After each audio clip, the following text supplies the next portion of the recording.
하나님의 말씀은 에베소서 4장 13절부터 16절까지의 말씀 보겠습니다.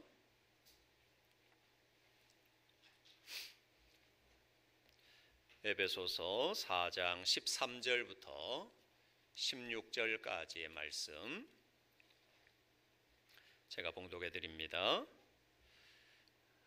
우리가 다 하나님의 아들을 믿는 것과 아는 일에 하나가 되어 온전한 사람을 이루어 그리스도의 장성한 분량이 충만한 데까지 이르리니, 이는 우리가 이제부터 어린아이가 되지 아니하여 사람의 속임수와 간사한 유혹에 빠져 온갖 교훈의 풍조에 밀려 요동하지 않게 하려 함이라. 오직 사랑 안에서 참된 것을 하여 범사에 그에게까지 자랄지라. 그는 머리니 곧 그리스도라. 그에게서 온 몸이 각 마디를 통하여 도움을 받음으로 연결되고 결합되어 각 지체의 분량대로 역사하여 그 몸을 자라게 하며 사랑 안에서 스스로 세우느니라. 아멘. 부모님들은 누구나 다 자녀들을 바라보면서 기대하는 마음이 있을 것입니다. 그 마음은 자녀들이 어떻게 해서든지 건강하게 성장하고 건강하게 성숙해져 가는 것, 이것이 바로 부모님들의 기대가 아닐까, 그런 생각을 하게 되어집니다. 요즘에야 이제 자녀들이 또 하나 둘 이 정도로 적게 이렇게 낳긴 하지만 예전에는 형제들이 많이 있었으니까 보통 어르신들은 6남매 7남매 막 이렇게 되는 경우도 있고, 요즘에도 물론 10남매까지 있는 그런 가정들도 있더라고요. 그런 분들을 볼 때마다 요즘에는 이제 애국자라고 이렇게 표현을 하기도 합니다. 그렇게 자녀가 많은 가정에서는 부모님들의 늘 기대가 이러한 자녀들이 서로 우애하고 서로 어려울 때 서로 도우면서 함께 행복하게 살아가는 것, 연합을 잘 이루어가는 것, 그것을 부모님들이 기대하면서 또 그들을 위해서 축복하며 기도하는 그러한 삶이 되어질 것입니다. 교회를 향한 하나님의 마음은 어떨까 하는 생각을 종종 하게 됩니다. 하나님께서 교회를 바라보시면서 또 우리 성도들 한 사람 한 사람을 바라보시면서 어떤 마음으로 우리를 바라보고 계실까, 이것을 생각해 보면 부모님들이 자녀들을 바라보면서 가지는 그 마음과 하나님께서 우리를 바라보시면서 가지는 마음이 동일하지 않을까 하는 그러한 생각을 하게 되어집니다. 그러니까 하나님께서 우리에게 가정을 허락하신 것은 그 안에 참 귀한 의미가 있다라고 이렇게 볼 수가 있는 것이죠.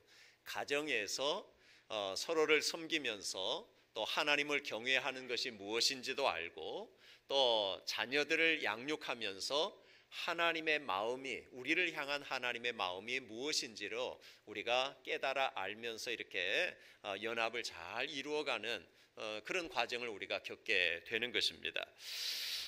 예수 그리스도의 십자가의 은혜로 우리가 구원함을 받았고, 하나님의 백성들이 모인 교회 공동체를 그리스도의 몸이라고 이렇게 이야기를 합니다. 그래서 지난 시간에 우리가 함께 하나님의 말씀을 살펴보면서 하나님께서 하나님의 백성들을 부르시고 이렇게 공동체로 세워주셨는데, 그 공동체를 잘 세워나갈 수 있도록 하기 위해서 하나님이 각 사람에게 그 분량대로 은혜를 주셨다, 이렇게 말씀하셨습니다.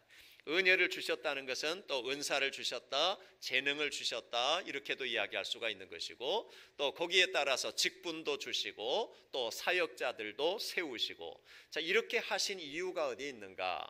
그렇게 하신 것은 바로 성도를 온전케 하고 봉사의 일을 하게 하고 그리스도의 몸을 세우려 함이라고 이렇게 말씀하고 있는 것을 볼 수가 있습니다. 결국 하나님께서 우리를 부르시고 은혜를 주시고 은사를 주시고 직분을 세우시고 이렇게 사역자들을 세우신 것은 그리스도의 몸을 잘 세워가기 위함이라고 그렇게 말씀하고 있는 것을 우리가 알 수가 있는 것입니다. 특별히 교회를 그리스도의 몸이라고 비유하는 데는 중요한 의미가 담겨져 있다라고 볼 수가 있습니다. 교회가 그리스도의 몸이라고 하는 것은 결국 교회 공동체는 건강하게 성장해 가야 한다라고 하는 그러한 의미를 담고 있는 것입니다. 교회가 그리스도의 몸인데 그 몸이 건강하지 못하고 그 몸이 성장하지 못한다면 그것은 하나님 원하시는 바가 아니라고 이야기할 수가 있는 것입니다. 그래서 우리 교회 공동체는 끊임없이 성숙해져가는, 성장해가는 그러한 역사를 이루어갈 수 있어야 하는 것입니다. 자, 그러기 위해서 우리가 교회 공동체가 잘 성장하기 위해서 중요한 것이 무엇일까? 이 성장해 가는 데 있어서 두 가지 측면에서 우리가 끊임없이 성장해 가야 합니다. 하나는 개인적인 측면에서 우리가 성장해 갈 수 있어야 하고, 또 하나는 공동체적인 측면에서 우리가 성장해 갈 수 있어야 합니다. 개인적인 측면에서 우리가 성장해야 된다라고 하는 것은 개개인의 성숙함이 결국 공동체를 성숙하게 만들어가는 중요한 요인이 되어지기 때문에 우리 한 사람 한 사람이 그리스도 안에서 건강하게 세워져 가는 것이 무엇보다 중요하다라고 하는 것입니다. 우리가 어린아이의 자리에 머물러 있는다면 그 어린아이의 자리에 머물러 있을 때는 우리가 공동체를 위해서 유익을 줄 수가 없는 그런 상황이 많이 있습니다. 예를 들어서 이제 어린아이의 특징이라고 이야기한다면 자기중심성이라고 이렇게 이야기할 수 있을 것입니다. 어린아이들은 그렇잖아요. 철저하게 자기중심입니다. 그래서 이 어린아이의 눈에는 다른 사람이 보이지 않습니다. 그래서 자기 필요에만 집중하게 되는 것이죠. 그래서 배가 고프면 먹을 것 달라고 이렇게 떼를 쓰기도 하고, 또 본인이 가지고 싶어 하는 것은 끝까지 가지기 위해서 막 떼를 쓰는 그런 경우들을 종종 보게 되어집니다. 그러면 그런 과정들을 거치면서 이 아이가 점점 나이가 들고, 그래서 10대를 지나고 20대를 지나고 그러면서는 점점 눈이 띄워지고 자기만을 생각하고 바라보았던 자기중심성에서 이제는 탈피하기 시작해지고, 이웃을 보기 시작하고 형제를 보기 시작하고 부모의 마음을 헤아려 알기 시작하고, 이렇게 되면서 점점점 성숙해져 가는 것 아니겠습니까? 이렇게 성숙을 이루어 갈 때에 그를 통해서 주변의 많은 사람들이 또 유익을 얻게 되어지는 그러한 결과를 가지고 오게 되는 것이죠. 아이가 성장하지 못하고 육체적으로는 성장을 하는데 10대가 지나고 20대가 지나고 30대가 되었음에도 불구하고 여전히 부모님의 도움만을 간절히 기대하며 살아가는 자녀라고 한다면 부모에게 큰 근심이 되어질 수 있는 그러한 요인이 되어질 수가 있는 것입니다. 그러니까 때에 맞게 성숙함을 이루어간다는 것은 굉장히 중요한 일인 것이죠. 우리가 그리스도인으로 부름받아서 예수 그리스도 안에서 구원받아 하나님의 자녀가 되었을 때에 하나님의 자녀들 역시 마찬가지인 것입니다. 하나님께서 우리를 보실 때에 끊임없이 자라가기를 원하시는 것이죠. 성숙해 가기를 원하시는 것이죠. 그래서 언제나 어린아이 단계에 머물러 있는 것이 아니라 이제는 내가 스스로 밥도 먹고 스스로 일도 하고 스스로 개척해 나가면서 그렇게 살아가기를 원하시는 것입니다.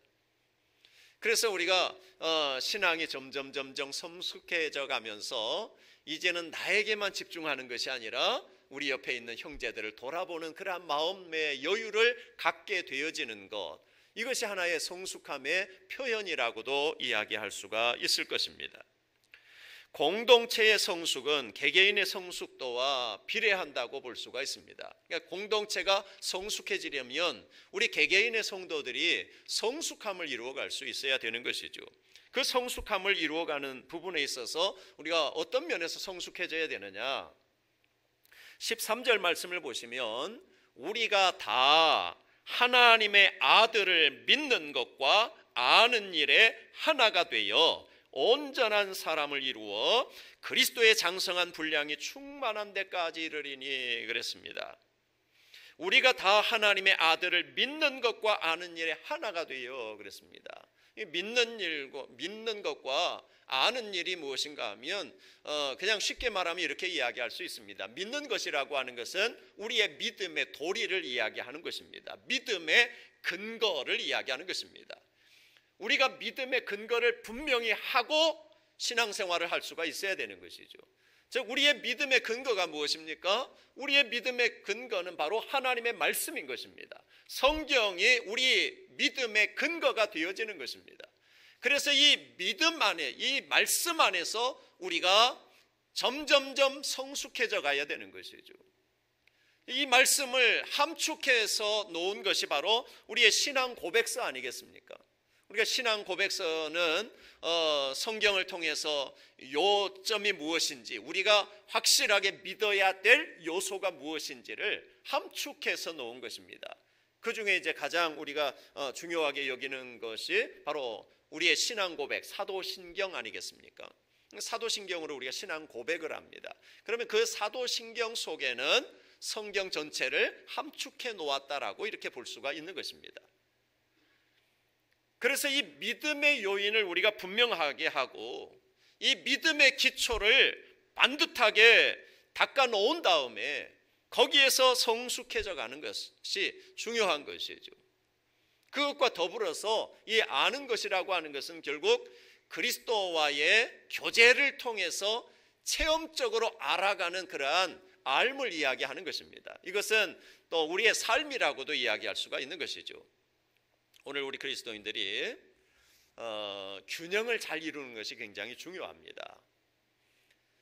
어떤 면에서 균형을 이루어야 되는가 하면 내가 가지고 있는 믿음과 그 믿음을 표현해내는 삶이 균형을 잘 이룰 수 있어야 합니다.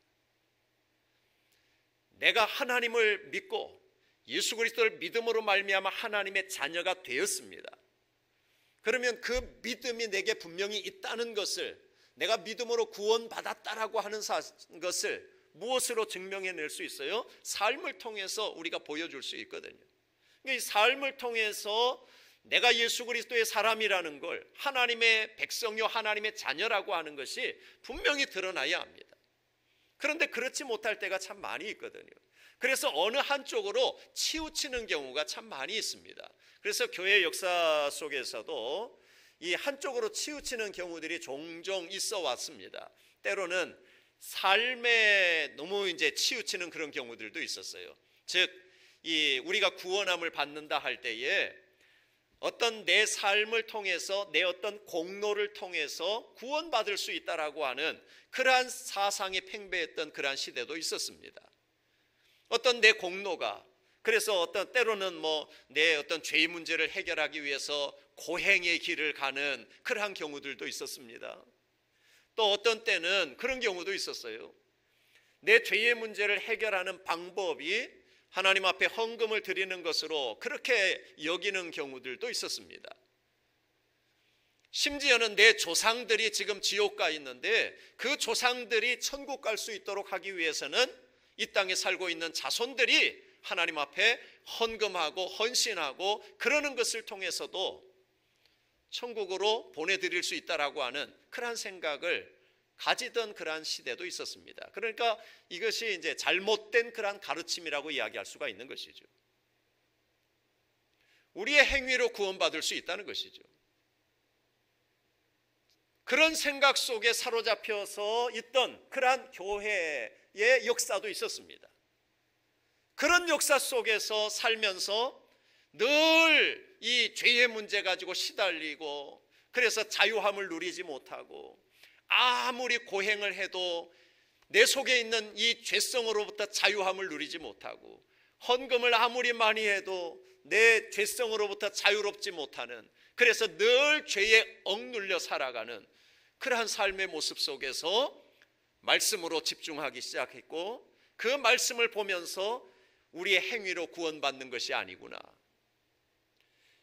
우리가 구원받을 수 있는 것은 오직 믿음으로 받는 것이구나, 이것을 깨닫기 시작하면서 행위가 아니라 오직 믿음으로 구원받는 것이기 때문에 예수 그리스도를 믿어야 한다, 그 믿음이 중요하다, 믿음이 중요하다, 이것이 이제 강조되어지기 시작하는 그러한 시대가 있었습니다. 그 시대가 이제 종교개혁 시대라고 이렇게 이야기할 수가 있는 것이죠. 그런데 이렇게 행위가 강조되던 그러한 시기에서 믿음이 강조되는 시기로 이렇게 옮겨지면서 여기에서 균형을 좀 잘 이룰 수 있어야 되는데 또 그렇지 못한 경우를 보게 되는 거예요. 너무 이제 믿음에만 치우치게 되는 것이죠. 그래서 믿음으로 구원받으면 그것으로 다라고 생각을 하는 것입니다.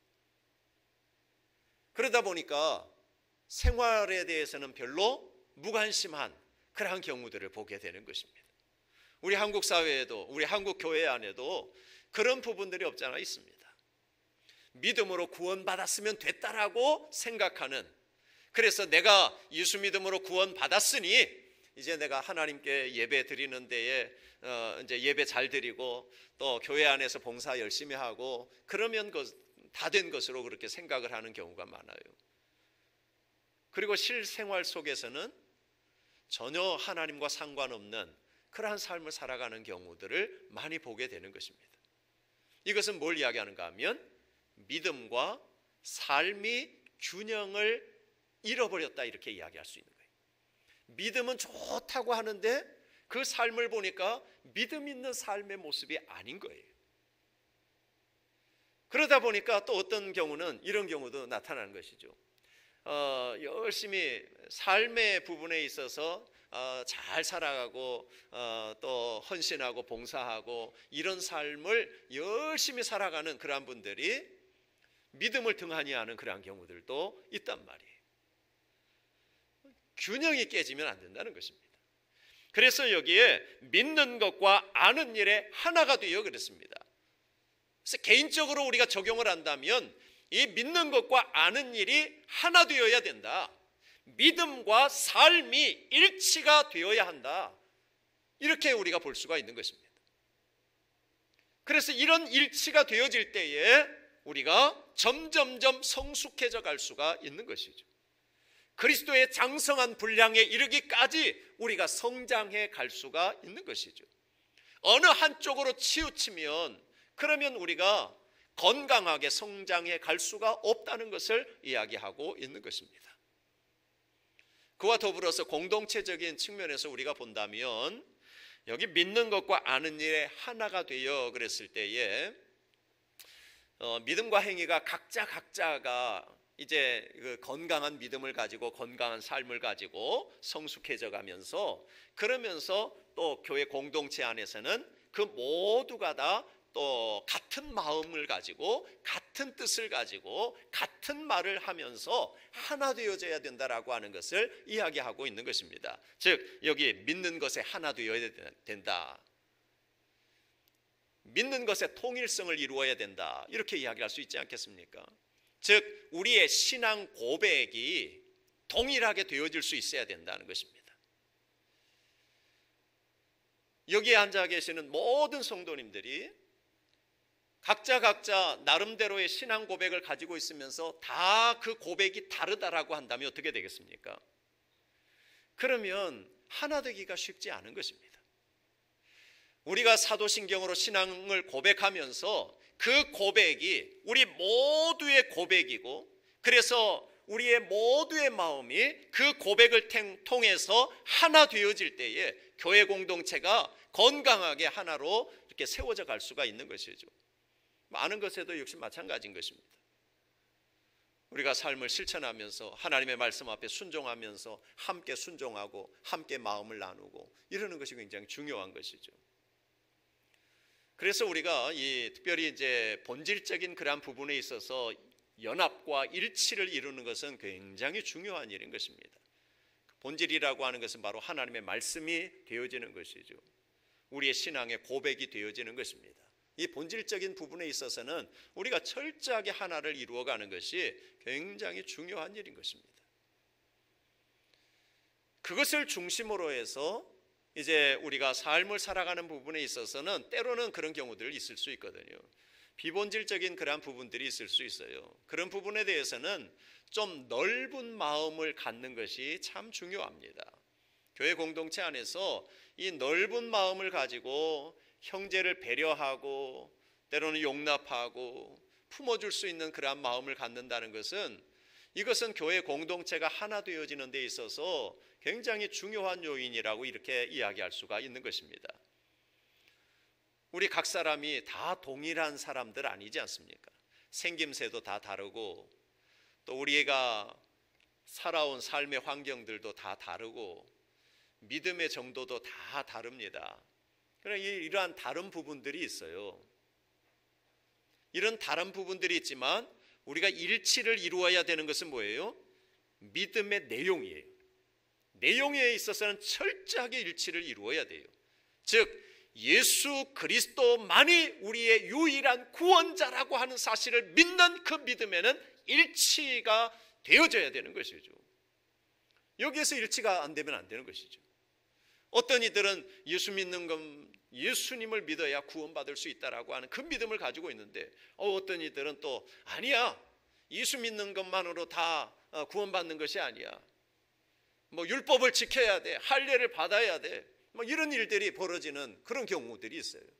초대교회 안에도 이런 다툼이 일어났던 그러한 모습들을 우리가 보게 되어지는 것이죠.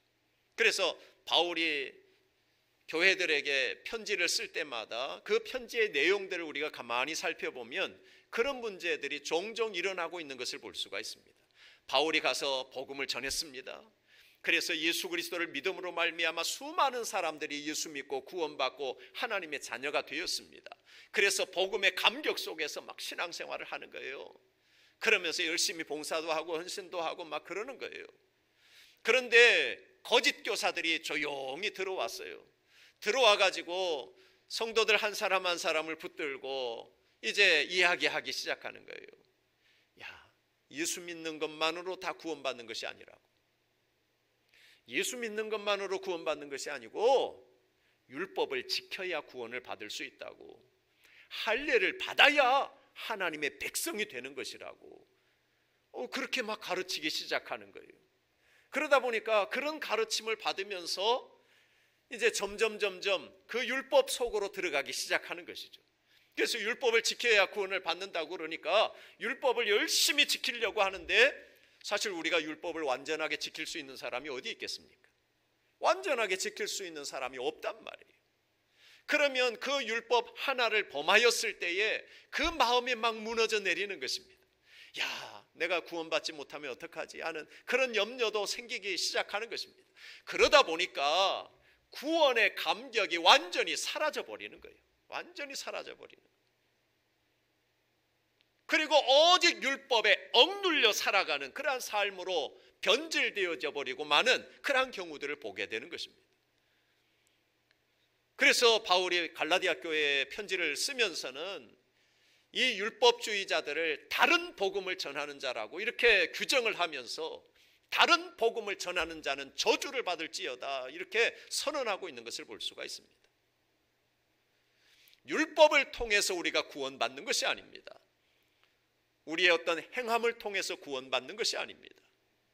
우리가 구원받을 수 있는 유일한 길은 예수 그리스도를 믿음으로 구원받는 것입니다.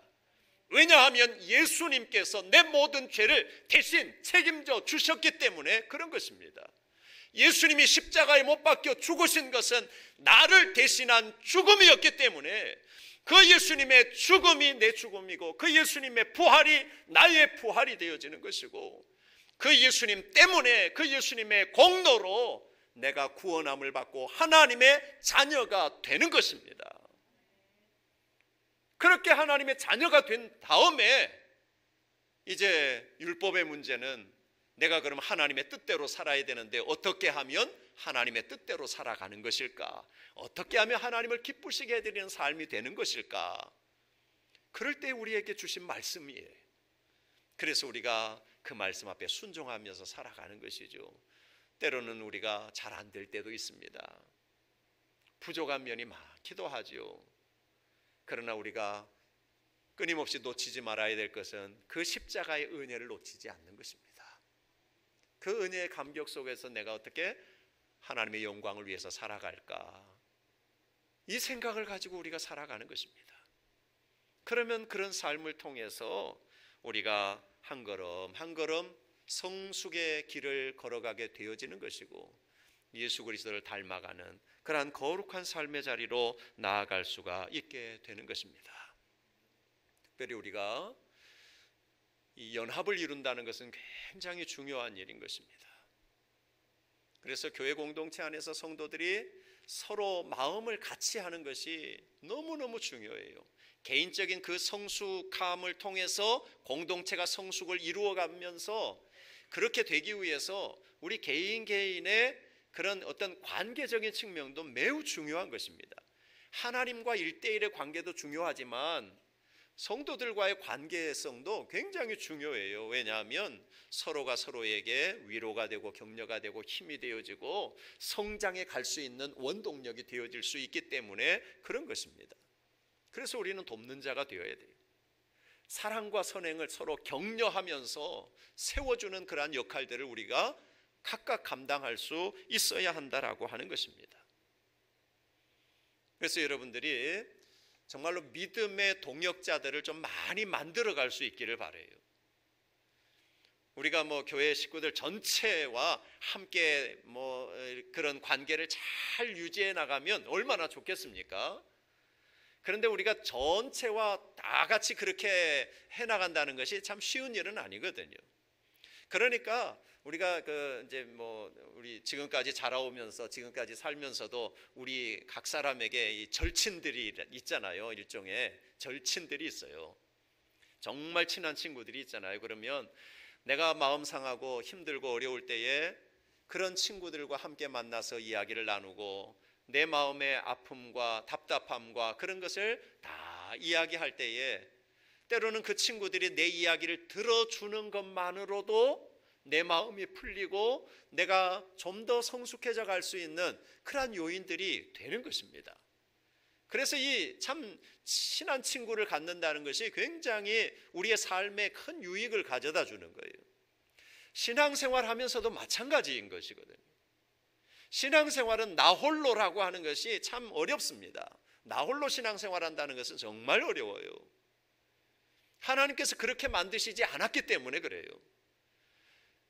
그래서 우리에게는 신앙의 동역자들이 정말 필요한 것입니다.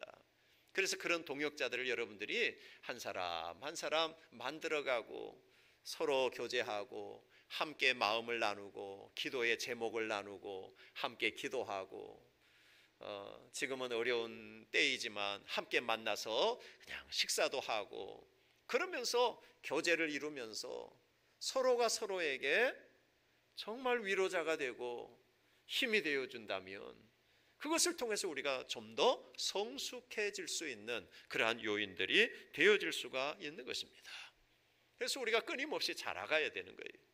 개인적으로도 그렇고 공동체적으로도 끊임없이 성숙함을 향해서 나아갈 수 있어야 되는 것입니다.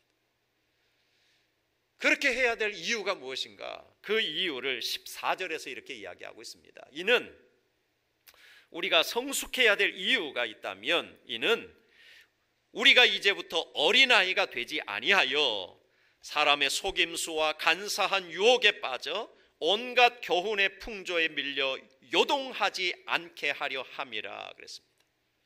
우리가 성숙해져야 될 것은 이제 더 이상 어린아이의 자리에 머물러 있지 말아야 될 이유는 우리가 더 이상 요동하지 않게 하려 함이라 그랬습니다. 우리가 더 이상 흔들리지 않기 위해서. 이 말은 우리를 끊임없이 흔들어대는 요인들이 있다는 것을 이야기하고 있는 것입니다. 우리를 끊임없이 흔들어대는 요인들이 무엇입니까? 여기 보면 사람의 속임수와 간사한 유혹에 빠져 온갖 교훈의 풍조에 밀려 그랬습니다. 사람의 속임수와 간사한 유혹들이 우리에게 끊임없이 도전해 온다라고 하는 것을 이야기하고 있는 것입니다. 온갖 교훈의 풍조, 이단의 사상들 이렇게 이야기할 수가 있는 것이죠. 그러한 것들이 우리를 끊임없이 도전해 오는 거예요. 우리의 믿음을 무너뜨리려고 하는 거예요. 그러다 보면 이리저리 배가 풍랑에 이리저리 휘말리는 것처럼 요동하는 것처럼 우리의 신앙이 그렇게 요동칠 수도 있다라고 하는 것을 이야기하고 있는 것입니다. 우리가 이런 요동치지 않기 위해서 우리가 성숙해져 가야 되는 것이죠. 성숙해져 가기 위해서 믿음의 기초를 우리가 든든히 해야 합니다. 즉 하나님의 말씀에 깊이 뿌리 내릴 수 있어야 하는 것입니다. 하나님의 말씀이 우리의 신앙의 견고한 뼈대가 되어질 수 있도록 우리가 해야 하는 것입니다. 그래서 말씀을 가까이 해야 되는 것이고 끊임없이 말씀을 들어야 되는 것이고, 그리고 그 말씀대로 내가 순종하면서 살아가는 삶을 통해서 우리의 생활이 점점점 예수님을 닮아가는 그러한 삶이 되어질 수 있어야 하는 것입니다. 그래서 내가 있는 그곳이 바로 우리를 세상의 빛이요 소금이라고 그랬기 때문에 우리가 예수 그리스도의 빛의 역할을 내가 있는 그곳에서 잘 감당할 수 있는 거룩한 성도의 삶이 되어야 한다라고 하는 것입니다. 오늘 우리가 이 말씀을 우리의 마음에 깊이 담고 믿는 것과 아는 일이 하나가 되어 정말로 온전한 사람을 이루어가고 그리스도의 장성한 분량에 이르기까지 끊임없이 성숙해가는 데에 개인적으로도 성장해가고 우리 공동체적으로도 정말 그리스도를 온전히 닮아갈 수 있는 그러한 아름다운 그러한 신앙의 공동체를 이루어서 이 땅에 그리스도의 복음의 능력을 온전하게 드러낼 수 있는 우리 교회가 되어지고 우리 모든 성도들이 되어질 수 있기를 주의 이름으로 축원합니다. 기도하겠습니다. 살아계신 하나님 아버지, 하나님의 은혜를 감사드립니다. 우리를 그리스도 예수 안에서 구속해 주시고 하나님의 자녀 삼아 주셨는데 우리의 삶을 돌아보면 여전히 어린아이와 같은 그러한 단계에 머물러 있지 않는지요. 하나님, 이제는 어린아이의 단계를 벗어나 나의 중심성에서 벗어나 이제는 하나님과의 관계 속에서, 성도들과의 아름다운 관계 속에서 끊임없이 성숙해져 갈 수 있는 그러한 우리 모두가 되게 하여 주시기를 간절히 원합니다. 하나님의 말씀에 깊이 뿌리 내리는 저희들 되게 하여 주옵소서. 그리고 말씀 앞에 순종하는 삶을 통해서 그리스도를 닮아가는 아름다운 성품과 삶을 이루어갈 수 있도록 인도하여 주시기를 간절히 소망하옵고 예수님의 이름으로 기도하옵나이다. 아멘.